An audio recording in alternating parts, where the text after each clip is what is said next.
In this lecture, we will take a general look at the 5 communication styles, and later on, we will take our time to individually address each of them, so that at the end of this section, you will be able to identify their specific traits in yourself and others.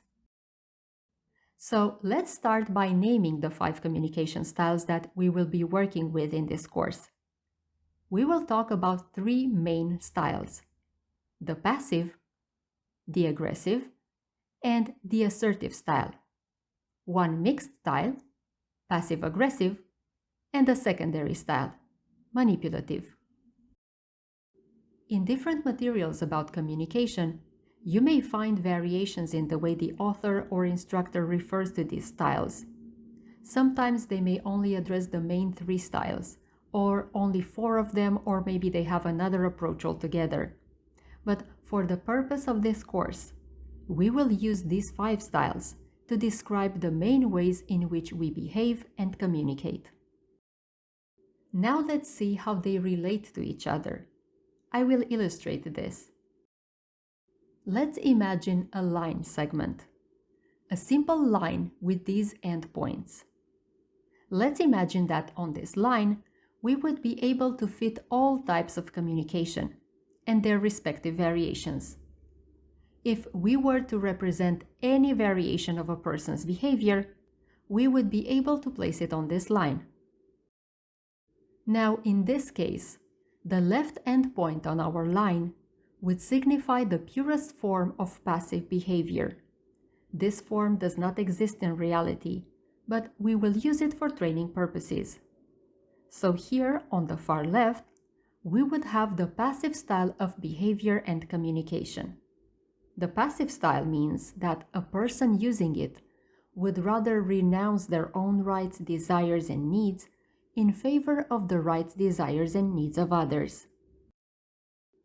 In total opposition, at the end point to our right, we would have the purest form of aggressive behavior. That would mean that the person using it would mainly care about their own rights, desires, and needs, and disregard the rights, desires, and needs of others. To represent a balanced attitude toward our own rights and those of others, we would use the exact middle point of this line segment. This would be the purest form of assertive behavior. This is what assertiveness is: the imaginary place where our rights and the rights of others coexist in harmony. None of them is infringed upon or disregarded. Now let's place the remaining 2 styles in our illustration. When our inner dynamic is rather aggressive, but the social expression mimics passive behaviors, that means that the passive-aggressive style is being used. Any combination of passive and aggressive elements defines this specific style. And somewhere between the assertive style and the aggressive one, depending on the level of aggressiveness involved, we have the manipulative style. Remember that none of these pure forms of behavior or communication exist in real life, but to be able to work with these concepts, an illustration like this one comes in handy.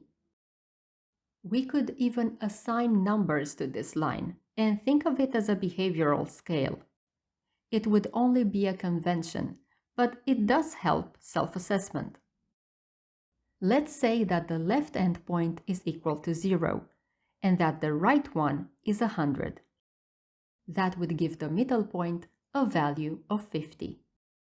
One could now think about their behavior and the behavior of others using these values and place each variation on this imaginary scale.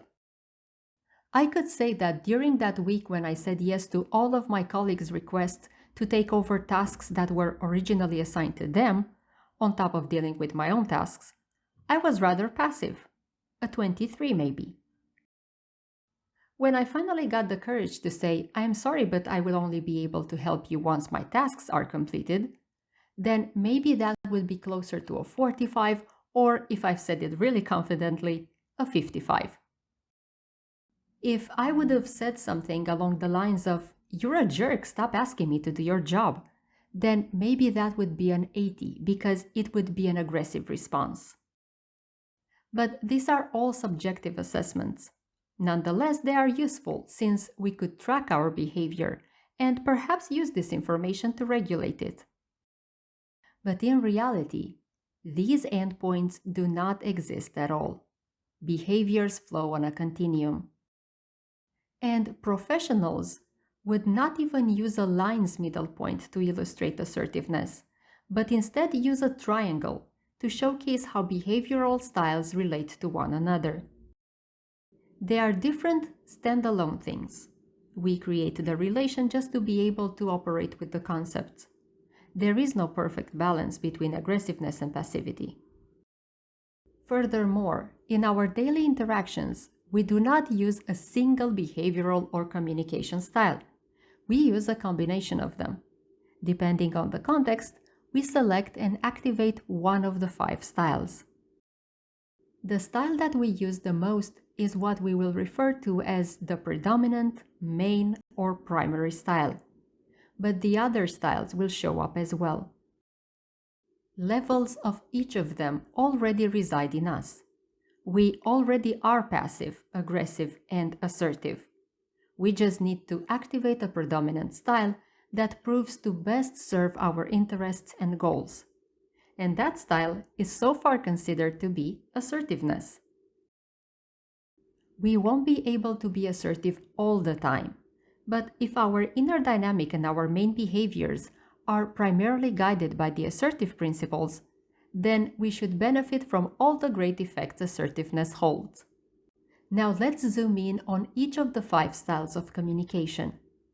See you in the next lecture.